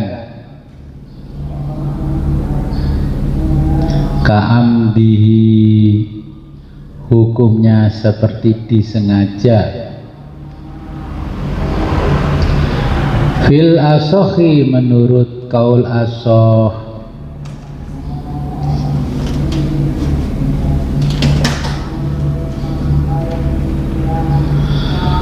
watabtulu sholatnya batal, biqolilil akli dengan sedikit al-akli karena makanan, ya. Kecap-kecap ada daging nyelempit langsung dikeluarkan dari selempitan gigi terus ditelan, itu menyebabkan batal. Qultu pendapatku kata Imam Nawawi, illa kecuali ayyakuna dia nasian lupa, atau jahilan tidak tahu, tahrimahu hal yang mengharamkan,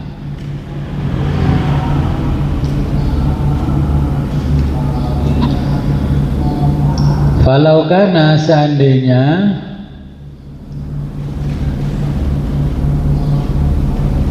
bifamihi di mulutnya, sukarohu ada gula,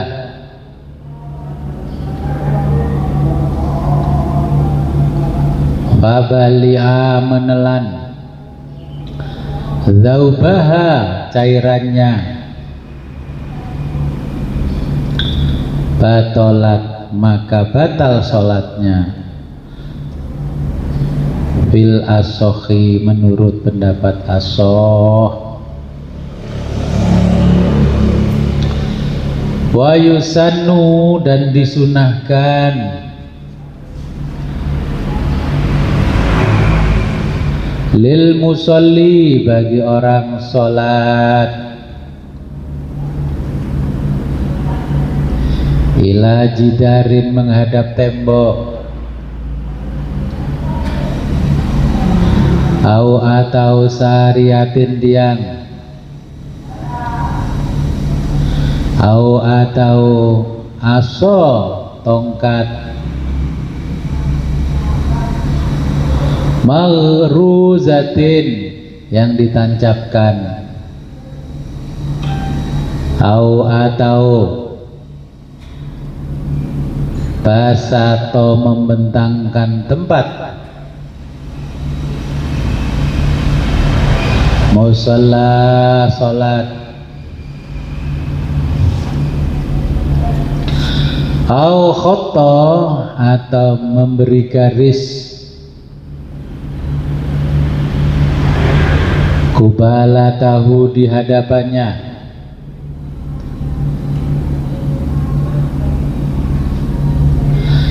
daf'ul mari daf'u menolak al-mari orang yang melintas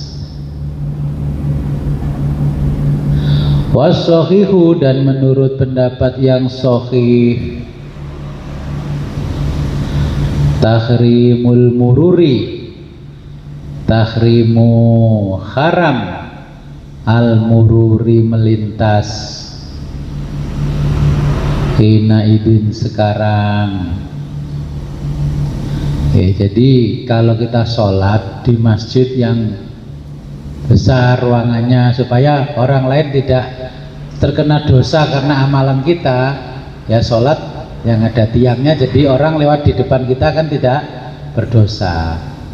Kalau seumpama nggak ada tiang los, ya kita punya tas pinggang itu atau yang kita pegang taruh di depan kita sebagai penghalang kalau orang lain lewat di depan kita tidak berdosa. Jadi kalau enggak ya, andai kata cuma punya pensil segini ya sudah taruh di depan sebagai batas penghalang, itu batasnya biar orang lain tidak berdosa karena perbuatan kita. Kan nggak boleh kalau ada orang sholat lewat depannya. Makanya ulama itu mengajarkan sholatnya pakai sajadah biar orang lain yang lewat depan kita tidak dosa. Ya kadang-kadang sholat ini mampir ke pom, terus kita sholat, ada mak-mak sholatnya malah di depannya pintu mau masuk musholanya, gimana ini? Harusnya kan sholat ya yang duluan masuknya yang mepet ke sana biar kita bisa lewat. Nah ini wadang PWD di tengah-tengah gini enggak no.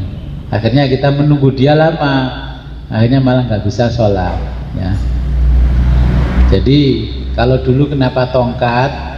Karena zaman Nabi kan belum ada keramiknya, belum ada lantai, jadi langsung tanah ditancapkan ke tanah. Sekarang kalau nggak bawa tongkat ya bawa tripod, kan bisa atau taruh depannya. Kalau orang-orang yang bawa tongkat kayak stroke ya nggak apa-apa, tongkatnya taruh di depannya. Ya apa saja untuk menghalangi kita supaya tidak membuat orang lain dosa. Kalau sama nggak ada ya sudah, jari kita ini menggaris di depan yang untuk kita mau sholat, niat garis sebagai batas supaya orang lain melintas di depan kita tidak berdosa ya. Kita lanjutkan, kultu pendapatku kata Imam Nawawi, yukrohu makruh al iltifatu menoleh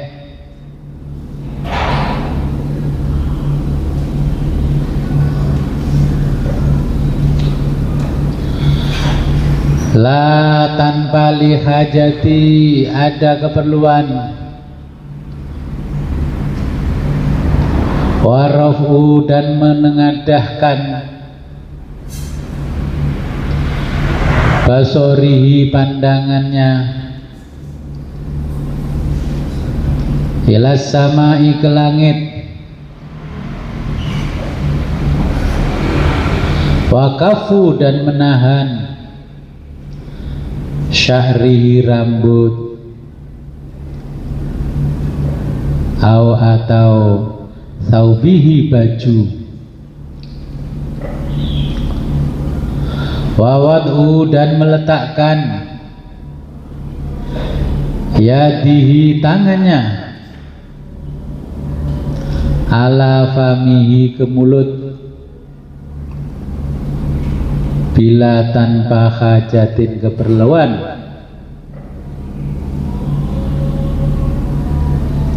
wal qiyamu dan berdiri, ala rijlin dengan satu kaki, wassolatu dan sholat, hakinan dengan menahan kencing, atau hakiban dengan menahan berak,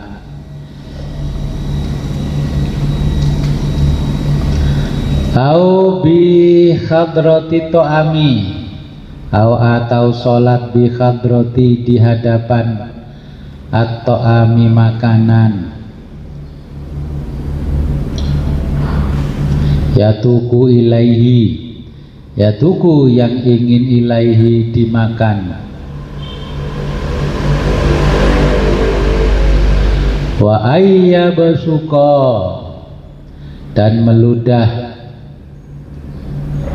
kibala ke arah wajihihi depan, atau an yaminihi ke kanan, wawad'u dan meletakkan, yadihi tangan, ala khotirotihi di punggung, wal mubalaghatu dan berlebihan, fi khafdir roksi, fi khafdi menahan ar-roksi kepala, fi ruku'ihi saat ruku', wassolatu dan sholat, fil hamami di kamar mandi, wattoriki dan di tengah jalan, wal mazbalati di tempat sampah, wal kanisati dan di dalam gereja,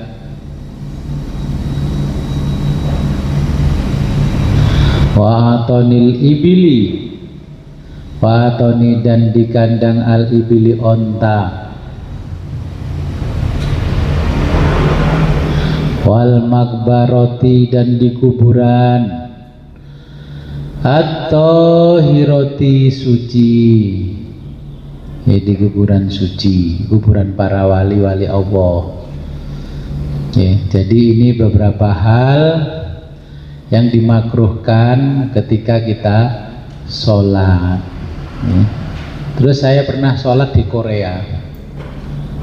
Di Korea saya sholat di kamar mandi. Teman saya ngomong, loh, kamu kok sholatnya di kamar mandi? Terus saya balik, saya jawab gini, toilet di Korea, di hotel itu kan besar tuh toiletnya. Ini lebih bersih daripada musola yang di rumahmu itu. Jangan ketika bicara makruh sholat di dalam toilet, terus kita lihat toilet zaman Imam Nawawi nulis kitab. Lek toilet rumahmu, ya makruh karena toiletnya kok kotor. Lah ini toilet di hotel, nggak jangankan di Korea. Di Jakarta kalau sudah bintang 5 toiletnya kan satu kamar kita sendiri tuh toiletnya. dan bersih, wangi. Terus gimana? Itu kan ada ceramah wudhu di toilet makruh, bahkan diharamkan. Toiletnya hotel bintang 5 sama tempat wudhunya masjidmu itu masih bersih toilet bintang 5. Jangan bayangkan toilet itu sama dengan toiletmu, gitu. Coba kalau ke bandara, toilet bandara itu lebih bersih sama toiletmu apa enggak?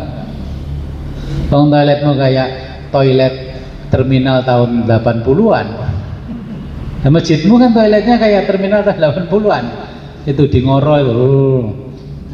Nah, kita harus berubah ini pikiran ketika bicara toilet, didefinisikan toilet mana dulu. Toilet di hotel bintang 5. Bintang 5-nya di Indonesia apa luar negeri?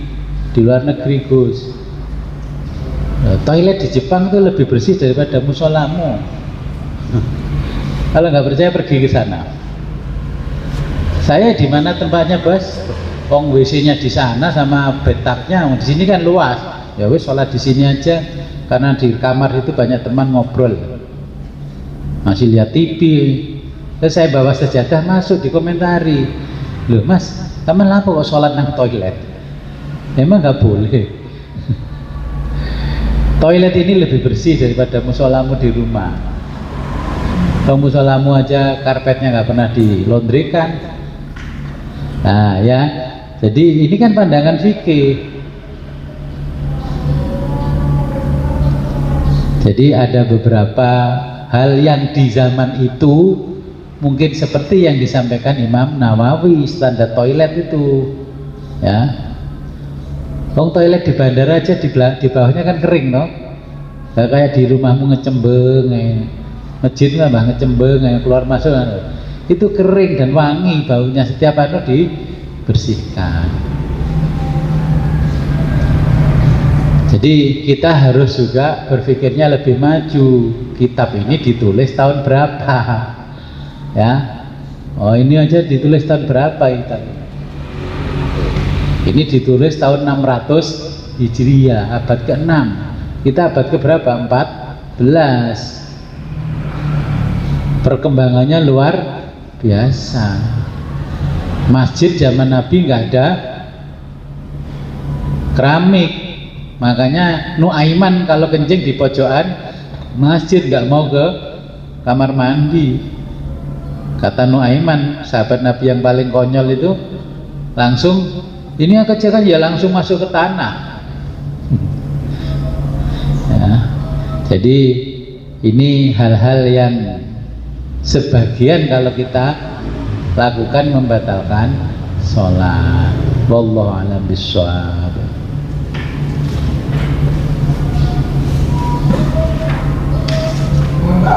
Ya silakan Mbah. Masih ada waktu nggih. Ini pelajaran kata hari di Asom. Oh, jarinya. Ini. Apa namanya?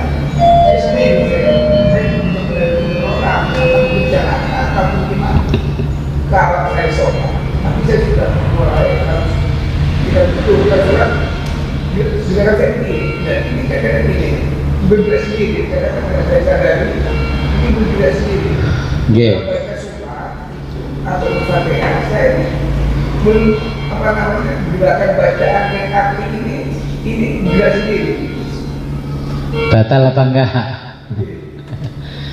Jadi kan ada orang mungkin ya faktor usia dan sebagainya, sholat terus ini jari-jarinya bergerak sendiri, mungkin karena tremor. Itu yang seperti itu nggak membatalkan, karena itu memang sudah kondisi tubuh. Yang membatalkan kan yang disengaja dengan gerak-gerak, dengan sengaja gerak-gerak itu. Nah, beberapa organ tubuh mungkin karena usia terus gemetar kalau sholat, terus bacaannya pelo itu juga tidak membatalkan. Nah makanya kalau yang di Islam itu kan gini, Kalau berdiri lama nggak kuat, dipersilahkan duduk di kursi. Kalau nggak kuat di kursi ya duduk di lantai. Nah, sendakapnya begini. Terus kalau nggak kuat sendakap mungkin karena tangannya habis jatuh, ya nggak usah bersedekap. Nanti saya seperti orang Syiah, Gus, nggak sedekap. Loh, saya sholat di sebelahnya orang Syiah, karena itu mayoritas Syiah di Iran. Saya ikut nggak sendakep, sama sebelah saya ditarik nih tangan saya, disuruh sendakep karena tahu saya orang Indonesia. Terus saya tanya, memang nggak boleh aku sholat model kayak kamu? Ya enggak, kamu kan orang Sunni, kami orang Syiah. Loh iya, karena di mayoritas Syiah saya ikut Syiah. Syiah kan ikut Ahlul Bait kan? Iya, ya nggak apa-apa. Malah saya jelaskan, konon menurut dalilnya, dulu Nabi itu kan sholatnya yang sendakep kan di musim dingin, padahal ini kan nggak musim dingin, melepas tangan nggak apa-apa. Terus saya jelaskan, Imam Maliki sholat juga nggak sendakep, yang sendakep kan Syafi'i, ya sendakep nggak apa-apa. Tapi saya nggak sendakep, di tangan saya ditarik disuruh sendakep lagi. Ya sudah, akhirnya kita sendakep. Terus mereka sholat pakai turba, lah saya ya bawa turba, saya taruh di depan. Turba saya diambil. Terus habis sholat saya bilang, kenapa kok turba saya diambil? Loh, ini kan untuk cirinya orang Syiah. Loh, kan katanya dulu Nabi pernah mencium-cium tanah Karbala. Yang pernah dicium sekali oleh Nabi berarti sunnah dicium oleh umatnya sepanjang tahun, sepanjang hidupnya dia. Makanya karena saya di Iran, saya bawa ini. Terus saya ditanya, apa kamu Ahlul Bait kok bawa ini? Nah, kalau saya Ahlul Bait memang kenapa? Terus saya tunjukkan, ini saya juga punya dari nenek moyang. Loh, di sana itu ada maknanya, ternyata semua itu diberikan simbol-simbol. Nah, terus saya itu kan pakai kopiah, terus ditanya, kenapa kopiahnya hitam? Karena kalau di lingkungan seperti di Iran, baju yang hitam itu menunjukkan dia masih Ahlul Bait. Kalau yang putih itu di luar Ahlul Bait. Nah, kalau kita di sini kan enggak, bebas. Bah, kamu Ahlul Bait enggak peduli, pokoknya mana yang cocok yang dipakai. Makanya terus kalau saya di Iran, rumah saya hitam-hitam begini, berarti Ahlul Bait ini. Semua kan saya hitam. Sempat saya tanya, Gus, kok dihitam kayak ciri-cirinya Ahlul Bait? Memang pernah ke Iran kamu? Oke, jadi di Iran itu pemimpin tertingginya namanya rahbar, yaitu yang jalur Sayyid mesti ada ciri-cirinya hitam. Maka jubahnya hitam, anunya hitam, udung-udungnya juga hitam.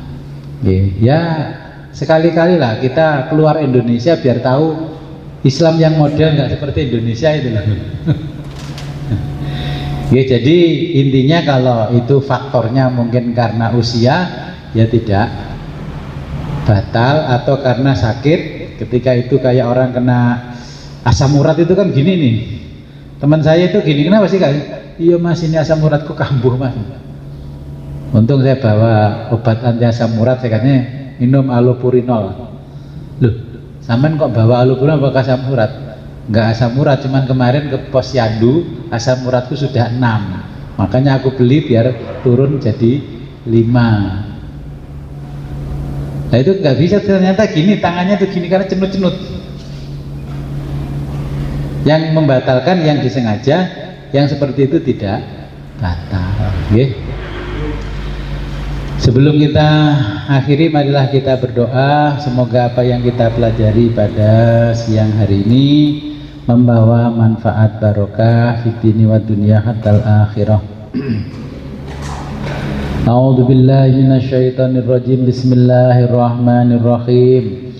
Allahumma shalli wa sallim ala sayyidina Muhammad wa ala ali sayyidina Muhammad fil awwalin wal akhirin wa barik wa sallim wa radhiyallahu ta'ala an sadatina ashabi sayyidina Rasulillah ajmain.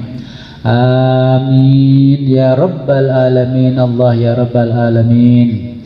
Allahumma ighfir li ummati sayyidina Muhammad, Allahumma arham ummata sayyidina Muhammad, Allahumma astur ummata sayyidina Muhammad, Allahumma jibur ummata sayyidina Muhammad, Allahumma aslih ummata sayyidina Muhammad, Allahumma afi ummata sayyidina Muhammad, Allahumma khfad ummata sayyidina Muhammad, Allahumma arham ummata sayyidina Muhammad rahmatan amatan ya rabbal alamin. Allahumma ighfir li ummati sayyidina Muhammad maghfiratan amatan ya rabbal alamin. Allahumma farrij an ummati sayyidina Muhammadin farjan ajilan ya rabbal alamin. Allahumma anfa'na bima 'allamtana wa 'allimna ma yanfa'una wa zidna 'ilman wa yaqina walhamdulillahi ala kulli hal wa na'udzu billahi min kulli hali ahli an-nar. Rabbana taqabbal minna innaka antas samiul alim wa tub 'alaina innaka antat tawwabur rahim. Allahumma hdina siratal mustaqim, Allahumma hdina siratal mustaqim, Allahumma hdina siratal mustaqim, siratal ladzina an'amta 'alaihim minan nabiyyin wa siddiqin wa syuhada'i was sholihin wa hasuna ulaika rafiqa. Dzalikal fadlu minallahi wa kafa billahi alima.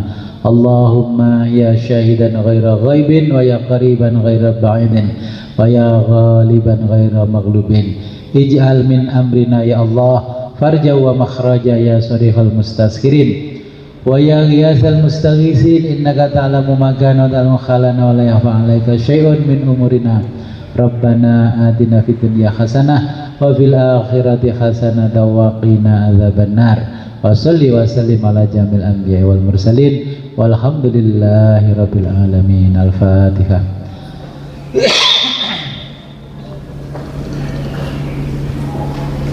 Akhirul kalam, ihdinas siratal mustaqim wa billahi taufiq wal hidayah wa ridwal inayah. Wassalamualaikum warahmatullahi wabarakatuh.